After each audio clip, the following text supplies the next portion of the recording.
Hey, you're going to love the next 30 minutes. In about 15 minutes, we've got Levi Lusko coming on. And right now, we have somebody that I think is doing the best job of anybody I know of helping leaders think well.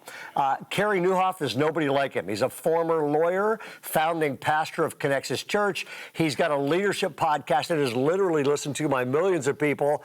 And as a friend of mine said to me, I think he's the most influential thought leader for pastors these days, and everybody's asking the question, what is Carey thinking? And fortunately, we have him right here, and we get to ask him the same question. First of all, hey, Carey, welcome to the Thrive Summit, man. We're glad you're here. Ray, it's such a joy. We've tried to make this happen for so long, and who knew a virus would make it so easy? No kidding. We had to get stuck in place in order to connect. So, hey, glad you're here. First of all, I want to ask you this question. 2020 is over. Long-range planning feels like it's 5 minutes. So you rewrote disruptive trends. When you came up with 7 of them, what are the 2 or 3 things that you feel like, man, these are the ones that people need to major and pay attention to? Yeah, well, I think crisis is an accelerator, right? That's what I've been thinking about for months now. It's like all of a sudden things that were going to happen 3, 5, 10 years down the road, just all of a sudden, boom, it's like here they are overnight. So one of them is church consolidation.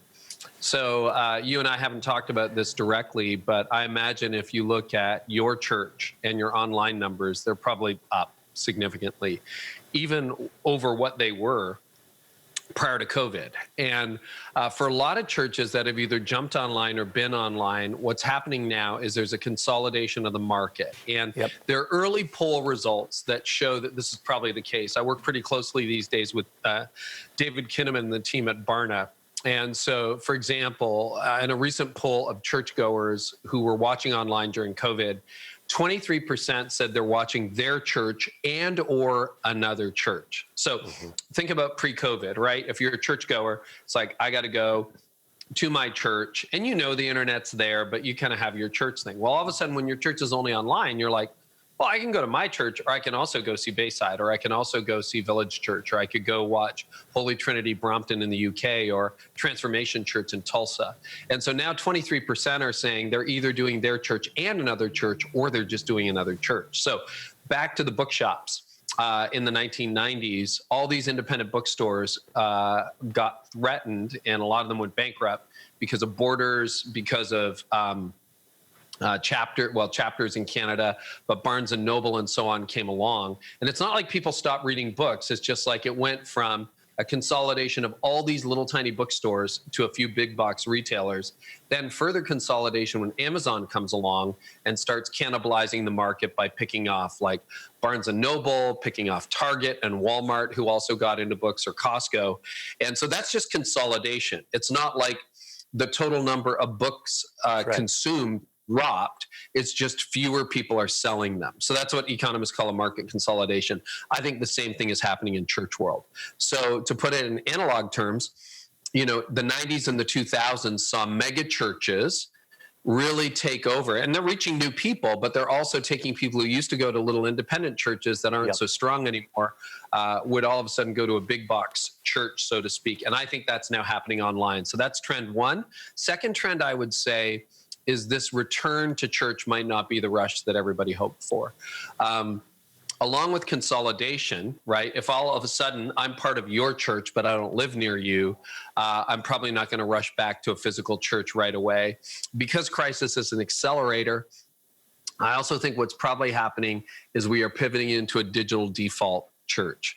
In the same way that CEOs are moving toward remote teams pretty quickly, people are now defaulting to digital. So even someone who would have attended your church, let's say twice a month, might be going, you know what, like that's 5 hours to go in person. By the time we get the kids all packed up and we get in the car and we go, and then we attend, and we serve, then we come back. We're just going to make it 45 minutes online now. And so right now, COVID is getting in the way because older people can't come because there's no vaccine and there's no kids ministry, or your church isn't reopened. But all things being equal, I think we're going to discover our future in-person attendance was lower than we thought. And that's an acceleration of trends that have been happening for decades, right? Declining church attendance plus even committed Christians attending less often. So those are a couple that really pop out at me. Yep. So when you're thinking about people going, okay, we were on site, we went online, what would you say to people about doing both well in the future? Because the days of we're just going back on site and it's going to be like it was, in your view, that's not realistic, and it certainly isn't highest impact. Well, I think it's a trap. I think it's a trap. Smart. Because we're all programmed, including the large churches that had online presences long before COVID. We're all programmed to do facility-based ministry. That's what we do. And if you look at even some mega churches with multi-million-dollar budgets, $10 million budgets plus, a lot of them barely had one person running online. It was sort of the afterthought, right? It's like, okay, you're in charge of weekend services. And by the way, you also do the website and make sure that stuff makes it onto YouTube somehow, because we don't really understand how that works. So I would say even in large mega churches, giga churches, as Warren Bird would say, maybe 2% of the budget is going online. Everything else is facility-based. And what'll happen now is doing facility-based ministry, at least for the future, is going to be more complicated. You got to sanitize, you got to clean, you got to social distance, you got to, touchless surfaces, all that stuff. So what'll happen, particularly with the low return to church numbers we're seeing, is you'll put 99% of your time, effort, and energy into something that's producing 5% of your actual total audience. Like, yep. Ray, if I'm your financial advisor, which I would not recommend, and I'm like, Ray, I want you to put 95% of all of your assets into this really low performing stock, you're going to be like, you're an idiot, you're fired. And yet that's pretty much what's happening in church world right now. And even, a year or two ago, I was telling church leaders, you should be putting like 30% of your budget into online, 50% of your budget online. That's a really hard switch to flip right now. But what I would be saying is, could you put 5% of your budget into online? Could you put 10% of your budget into online? Maybe 20 or 30 if you can do it, because you probably have a bigger reach online. The future is definitely online. And I'm not saying those people on never, don't make it binary. They will show up in your building from time to time. They will show up in a building sometime. In person is not going away. But if you could start allocating more of your resources into online, you will avoid no man's land, which is doing online so-so and doing in-person poorly, because in-person isn't going to work as well. So you want to be reallocating staff time. And probably I had this conversation just this week with a number of different leaders, Ray, but some really fresh thinking. A lot of your staff probably aren't trained for that. So you're probably going to have to hire around that. Like, in the same way that, most mainline churches train pastors to be chaplains, evangelical churches, growing churches came along and said, we need entrepreneurial leaders. Some of those entrepreneurial relational people are not going to make it in the online world. And so you either got to be reallocating, retraining, or hiring new staff who can think like digital marketers and digital relationship builders. Yep. That's a whole new skill set. Yeah, no kidding. So, Carey, years ago, I pastored a church that went from 100 to 100.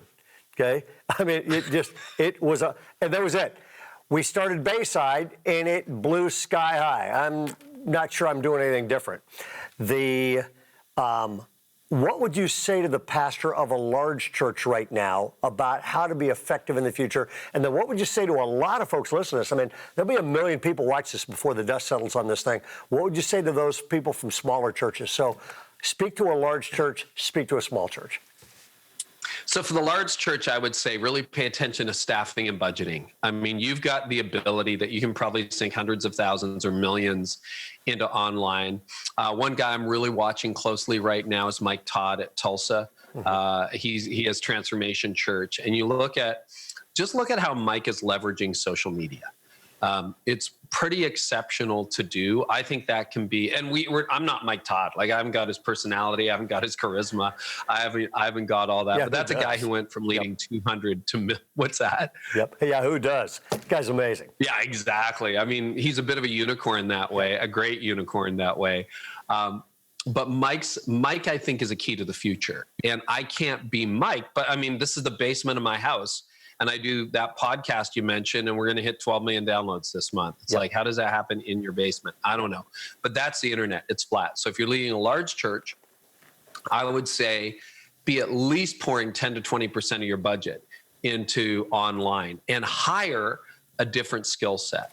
Find people who are really good at web development. Hire a YouTuber to help you with your messages. I heard that from JP Pokluda, who had a really good idea around that. Hire people to think, okay, how does the next gen actually work online? In the same way that you hired operations people to figure out how to expand your locations, how to do real estate well.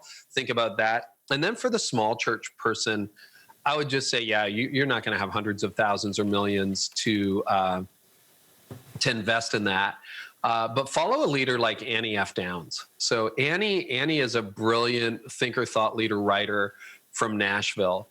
And she has tremendous influence on a shoestring budget. So when she got put into quarantine and she was like literally exposed to COVID and had to like go into total lockdown, she's an extrovert.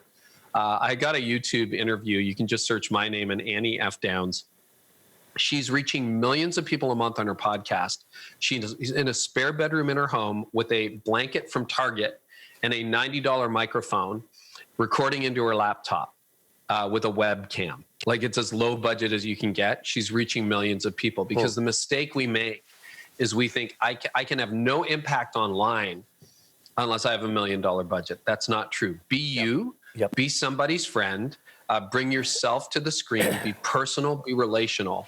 And don't worry about the big budget, because for a $100 microphone and the camera you already own, which is probably in your pocket or on your desk, you can have an impact online if your content connects. Yep.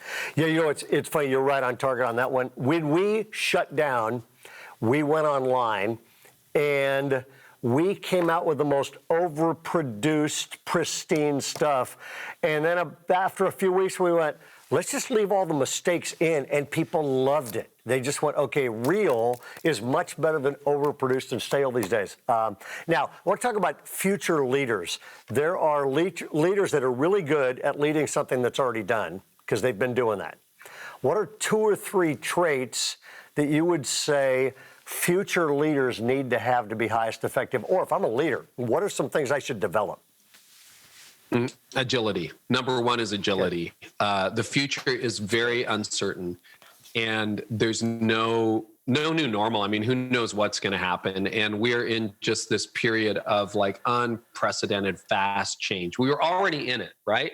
So you think about it, we talk about this as being a disruption, but a decade ago, the taxi industry got threatened by a couple of guys who sat around and said, what if people shared their private vehicles?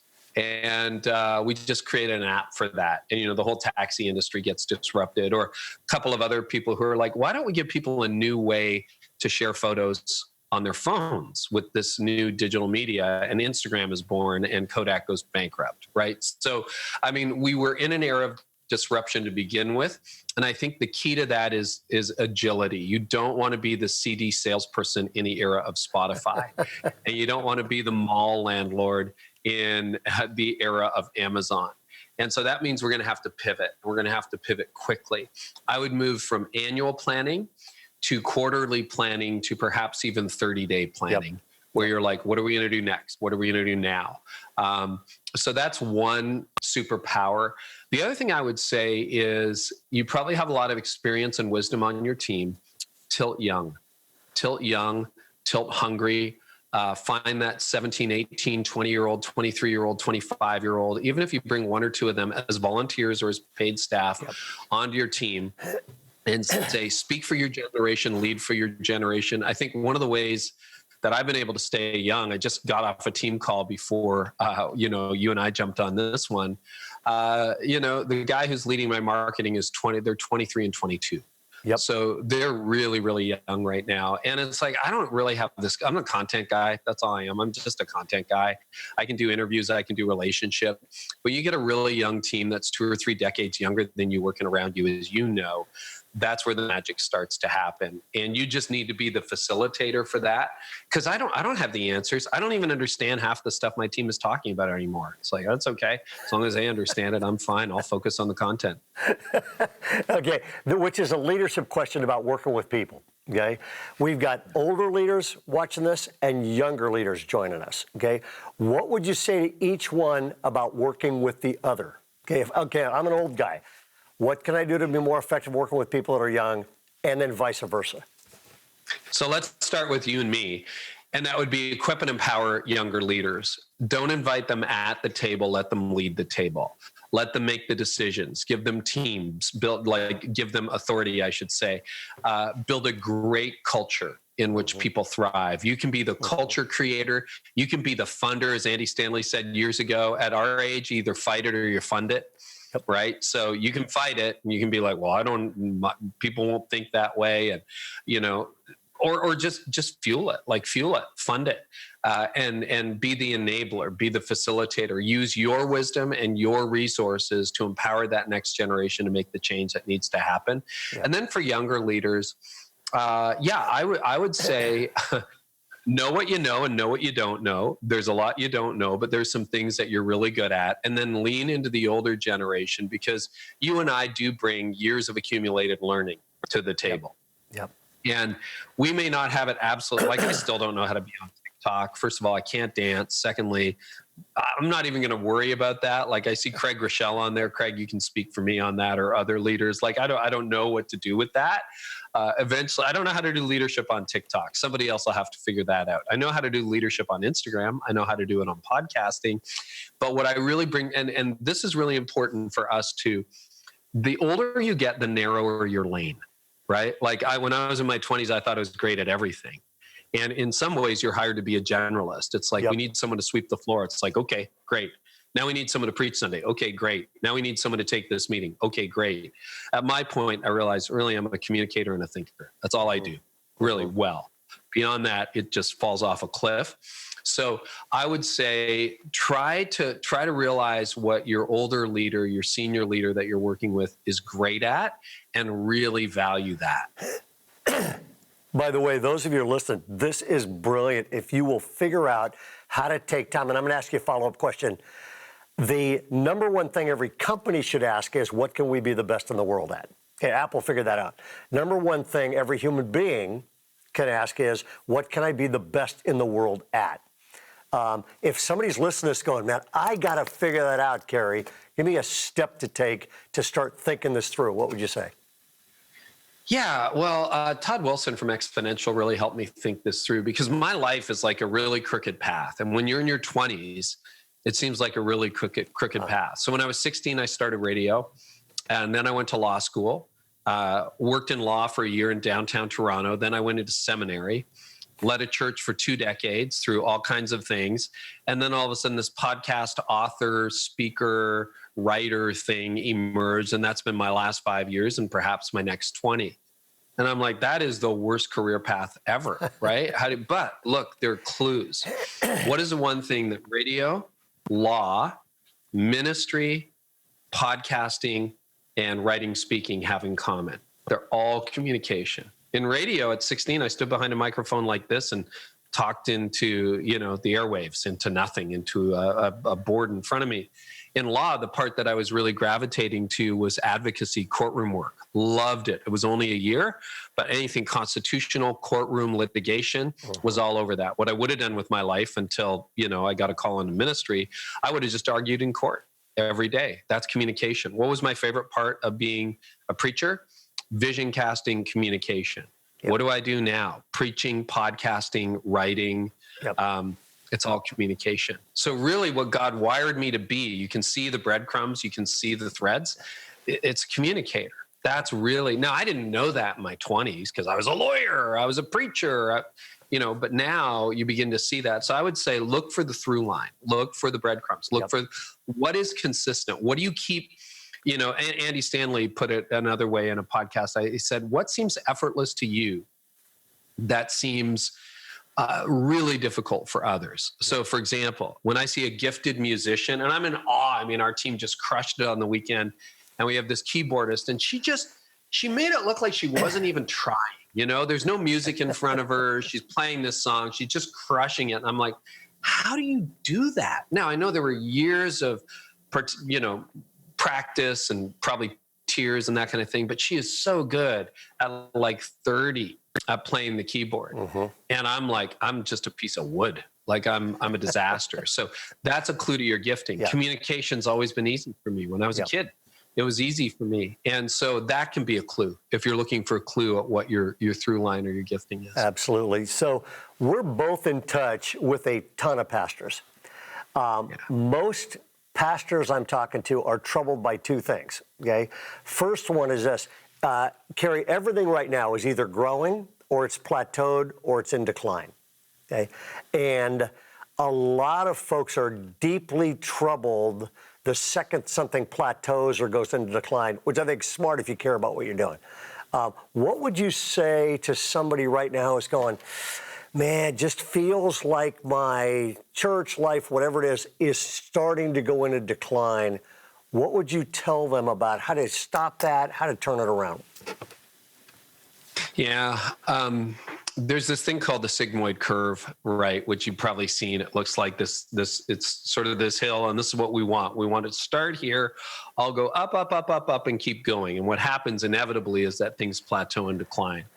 Wisely, if you start to smell it, my chief, if you look at strength finders, it's future, right? So I can usually smell death from 10 miles away. And if it starts to show like momentum is waning off, what you want to do is you want to do the disruption before you reach the peak, before you reach the plateau.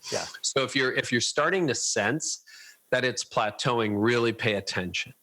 And then say, okay, what about this do we need to keep? And what about this do we need to resist? So let's look at church attendance, right? We know that the multi-decade trend has been declining church attendance overall in the population across all age demographics. And we also know the other trend, as you know, particularly being California-based, is that people who attend church are attending church less often. So we know that those things are the case, right? So what can we do about that? COVID probably accelerated that. Talked about. So what can we do about that? Well, everybody you want to reach is online. So this is an opportunity for you to say, we're not going to stop in person. People are going to gather. As long as there are people are going to want to gather. But perhaps we have to rethink the long-term strategy. And so what you want to do is you want to pivot before you need to panic. And what happens is most people, they don't pivot. They're like, we'll just try harder. We'll just speak louder. We'll just put more money behind the advertising budget. And, as David Ogilvy said years ago on Madison Avenue, he said, great marketing makes a bad product fail faster. That's exactly what it does. So if you're throwing money at something that's dying, it just makes it fail faster, right? And you wasted a whole bunch of money. So what you then have to do is say, where is the next generation? Why are these trends happening? And you know what I think a big part is for church leaders, Ray? We just hate the news. We don't like getting news that is bad. And we were trained to do it a particular way. And those who profited most from the old system are those who least want to see it die. So if you had the growing church and things were great, a decade ago, you're like, I'm going to do everything I can to revive that. I'm going to do everything I can to bring it back, rather than saying, what does this make possible? And so, we live in a culture, and I'm Canadian, so people have been bailing on church for decades. And so it's like, we can do a really good in-person experience, and we need to do something great online, and we need to rethink our strategy. So it's really trying to get on that problem. And you quoted Jim Collins earlier, but it's to embrace the Stockdale paradox, never lose hope, but confront the brutal facts. Hear the brutal facts. That's right. And it feels like this could be an exciting day, because it feels to me like God is using this to push the reset button on the Christian church. And it could be a brand new day. So I've got two questions to wrap this up. Question number one is this. And this is a setup question that we didn't talk about. You have some training available for people who are going, I need to create a new day. I need to pivot. I need to create a church that is more effective in the future than it has been. So this is a setup question. How do people find this? Yeah, I do. I have this new training called the 30-day pivot because I found myself probably like you Ray, struggling so much in these, like having to change every 30 days, just every 30 days. Yep. And so we have this really simple framework I used pre-COVID on how to do that kind of pivot. So it's called the 30-day pivot. And the whole idea is to help you become an agile leader and become an agile leader and a leader who can pivot and get your whole team in on the game. The other thing it's addressed to do is a lot of us as leaders, and I did this for too many years, carry the responsibility alone. So you feel the whole weight, Ray, of trying to transition your church. Whereas what if you get your leadership team engaged? What if they were as passionate about it as you were? So that's a framework that'll help you do it. And so that you can find that at the 30daypivot.com. Yep, that's good. And my last question is this. The number one thing going on with anybody I talk to these days, it just feels like they're deeply discouraged. Okay, I mean, they have been locked away. They don't know what's going on. I was on the phone with 9 CEOs of corporations doing a training thing, and I started the call, and they went around. Literally, almost all these folks are deeply discouraged. They are working harder than they've ever worked and making less money than they've ever made. And you deal with millions of leaders. What would you say to everybody listening to this that it feels like they're trapped in a cycle where they just feel discouraged, but they need to break out of it? It's a deep issue. It is. And I hear the same thing you do. And I was in a really difficult season myself 15 years ago that I almost didn't break out of. So I think about this a lot. A couple of things. You need to create a sustainable rhythm that's going to work. You know, if you're factoring in, well, one day this crisis is going to away and everything will go away and everything will be back to normal, it's like, it's not going to happen. We're in a very unstable period, probably for the next 3 to 5 years. Then you got to think, okay, what do I need to do? A couple of ideas. Number one, take real breaks where I have to turn off the news sometimes and I don't even watch TV, but like my phone, it's so discouraging. So you got to set hours where you're not going to do that. Second practice, find a hobby. So the problem with a lot of us as leaders is what we do is all in our head. Often, increasingly now, it's in our homes. And so what is time off? It's sitting there trying not to look at your phone. Well, that's a disaster. First of all, it's not restorative. It's not helpful. So you have to throw yourself into something that takes your mind off of this by occupying your mind. So after I burned out, I found 3 hobbies. I tried a bunch. These are the 3 that have stuck. So one of them is boating. So we have a boat and we live near a lake. So last night I went out with my wife and my son and his girlfriend. We just spent 3 hours on the water, you know, the first water ski of the season and the whole deal. I am not thinking about leadership. I'm thinking about being on the water, being with my family. And it takes my mind off of things because all I do is think otherwise. Another thing I really enjoy is cycling. Now, cycling is sometimes podcast listening time. Yesterday, I was trying to solve a problem with a new book I'm working on, Ray, and it was all of a sudden I got this whole new angle while I was cycling. There's actually brain science behind that. But sometimes I just go out because I need a break and I want to get my body moving. So that's good. And then the third thing is barbecue. I have a big green egg. I love barbecue. When you can have friends over, it makes you really happy. And when you're doing a 30-hour brisket, like you got to slow down. Okay. So most leaders I know, I mean, tell me if this isn't true. Most pastors I know don't have a hobby. Yep. And it could be fishing. It could be, you name it. It can be photography. I have friends who are into photography.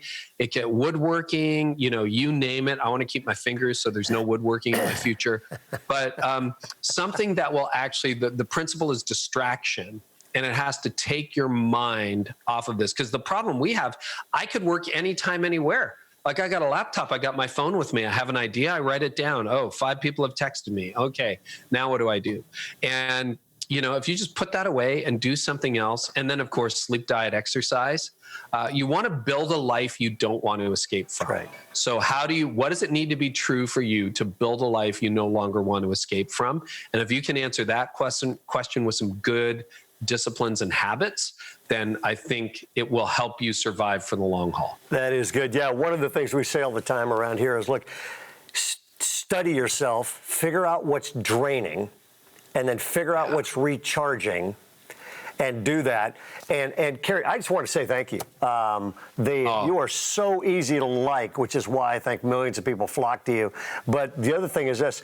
Our staff listens to you. I mean, we have hundreds of staff, a ton of them are millennials. We have the most diverse staff I know, which right now in the U.S., it's a crazy season. And to have people saying the kind of wise things you're saying, I mean, people don't live well, lead well, or love well until they think well, and you are helping people think well. So I want to say thank you. We will put a link, folks, right now on our site where you can actually go and get information on Carey's Pivot program.